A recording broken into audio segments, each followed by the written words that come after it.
Have you ever wondered what 100,000 hours of Valorant teaches you? I watched many videos from these pro players on YouTube and Twitch that together played Valorant for more than 100,000 hours. Then I put all that info together and used Chat GPT to find the 20 best tips. These tips will help you rank up faster, join a pro team, and deal with bad teammates. I'm Kimmy, an ex-Radiant, Global Elite, and Level 10 face it. In this video, I'll share these 20 pro tips with you in a simple, straight to the point way, so make sure you watch until the end. The first tip is now super relevant to the current meta. Think of Geckos Utility in 3 phases: early, mid, and late. Early on, use it to gather info and disrupt the enemy. Mid phase, control key areas and set up plays. Late game, save utility for clutch moments or securing objectives. This way, you're always ready for the crucial parts of the game.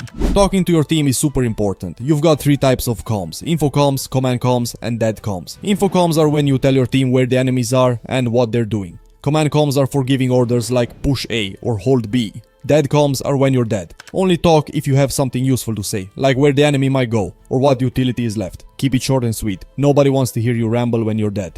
Movement and counter strafing. If you want to stay alive and win duels, you need to master movement. Learn how to jiggle peek to draw enemy fire and wide swing to catch them off guard. Counter strafing is your best friend. Tap the opposite movement key to stop and shoot with full accuracy. Practice this until it's second nature, especially against tough opponents. If your keyboard has a snap tap function, use it. If not, get used to AD movement.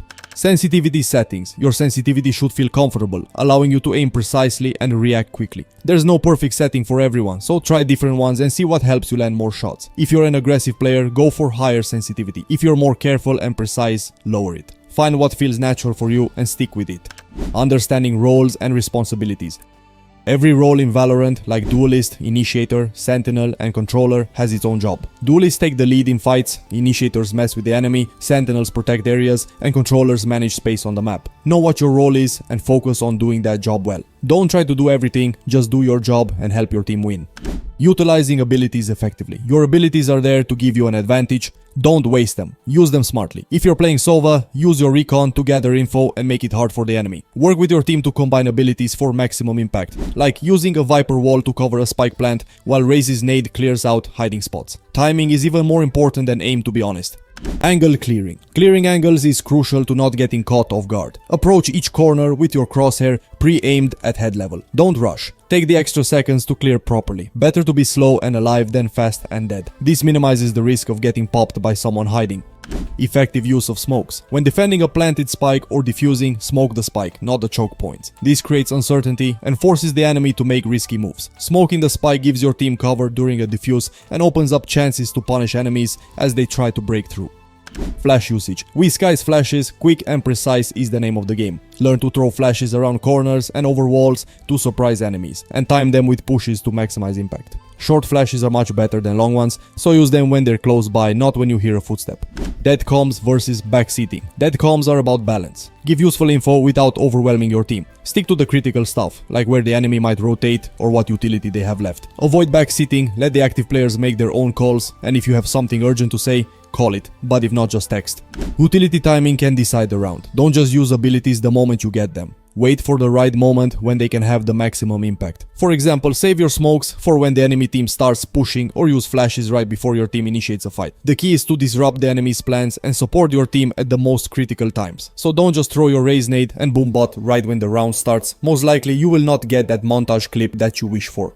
Crosshair placement. This one's simple but important. Keep your crosshair at head level. You'll need fewer big flicks and it'll help you get headshots faster. Move your crosshair with the common angles in mind. Don't be that guy aiming at the floor. Those little milliseconds you save with good crosshair placement can save your life. Pre-aiming is similar to crosshair placement, but with this you have to imagine where the enemy might pop up, so you're always prepared: angles, wide peek, short peek, etc.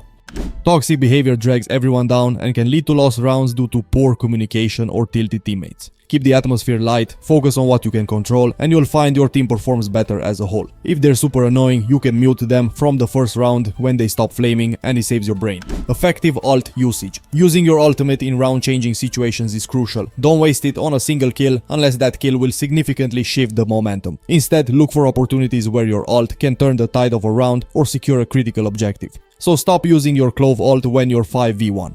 Always place Geckos Utility in positions where you can retrieve it later in the round. This allows you to reuse abilities and maintain an advantage throughout the round. So throw it with a bit of thought behind it, not zero brain activity. High versus low flash. When using Geckos flash, and not only throw it high to maximize his coverage and make it harder for enemies to shoot down. The higher placement also reduces the chance of the flash being countered or destroyed, giving your team the upper hand. Role synergy. Role synergy is about picking agents that work well together. For example, pairing a controller with a duelist can create powerful entry opportunities, while an initiator can set up plays for a sentinel to lock down areas. So please understand what you're supposed to do in your role. If I see another Sage player rush in head first, I will legit slam my head into a wall. Adapting to enemy playstyle. To win consistently, you need to be able to adapt to the enemy's playstyle. If they're playing aggressively, slow down and hold angles to catch them off guard. If they're playing passively, apply more pressure and force them to react. This is actually one of the main things that separate a silver player from anything above diamond. It's stupid and simple, yet very complex. Playing the economy. Managing your in-game economy is vital for winning rounds. Know when to save, when to force buy, and when to go all in with a full buy. Smart economic decisions can give your team the upper hand, especially in close games. Don't just buy every round. Think ahead and plan with your team to ensure you have the resources you need to win crucial rounds. If you want to take it even further and learn more, please watch these next videos. The value there is 10 times what you normally get. And if you want to learn from me directly, check out the first link in bio. Arrivederci.